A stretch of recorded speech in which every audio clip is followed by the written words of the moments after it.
Okay, guys, this video is going to be pretty short and to the point this week. I don't have a lot to tell you that you're not going to see in the videos.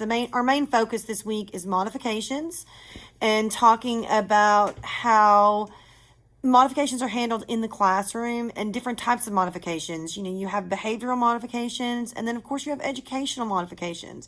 You have some modifications or accommodations that are made for students with high level needs, like maybe they're autistic or they are a high functioning learning disability student, or you might have a few accommodations or modifications that need to be made for maybe students that don't have quite the same difficulties, but still have things like ADHD, or they're classified as 504 because they have dyslexia, which can be difficult for a lot of students to get through. I'm not going to spend a lot of time explaining modifications to you guys because I've included videos, I think, that for the most part explain to you what a modification is, and especially a modification versus accommodation, what the differences are and what to expect when you see those.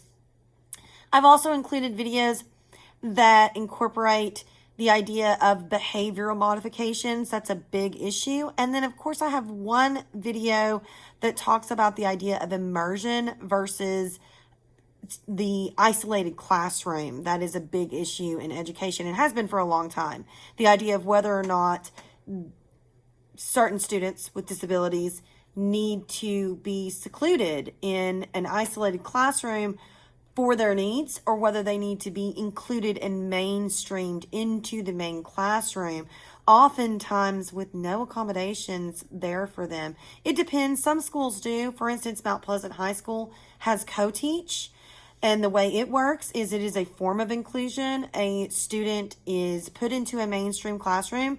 For instance, I taught it for several years, and I won't say the student's name, but I had a girl who had autism. She was a high functioning autistic student, and she struggled. She definitely needed help. She definitely needed scaffolding. When the bell schedule would change, she would stress out very badly. She'd chew on her hands.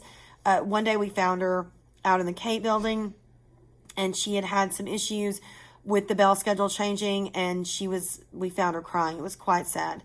But we also modified for her. There was another teacher in the classroom, in our mainstream classroom, that was my co-teacher.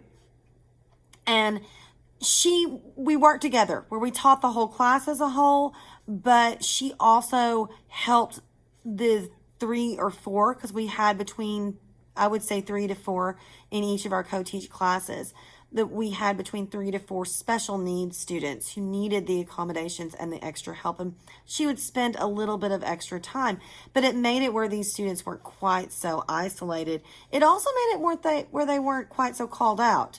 We never made it clear why the co-teacher or who the co-teacher was in there for. It wasn't like the co-teacher would say, "Oh, Johnny, I can't help you because I'm only here for Marissa over here."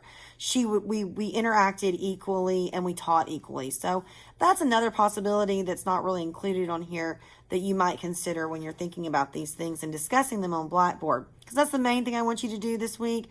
I want you to, of course, do your readings and your reading response and everything. And I believe is your writing improvement due this week? No, your writing improvement plan is due next week. So just as a reminder, at the bottom of Blackboard, you can see your writing improvement plan instructions and stuff like that. So you will want to do that for next week. But also, reminder, don't forget about your reading response this week. If you have the reading analysis presentation, that needs to be done. And then, of course, your discussion board, where our focus is modifications and accommodations. So I'm going to try and keep this one short and sweet, you guys, and I will see you next week where we will be talking about the final paper. So you're almost there. You're almost there. If you've made it this far, hang in there. You're so close to being done, guys. So close. Talk to you later.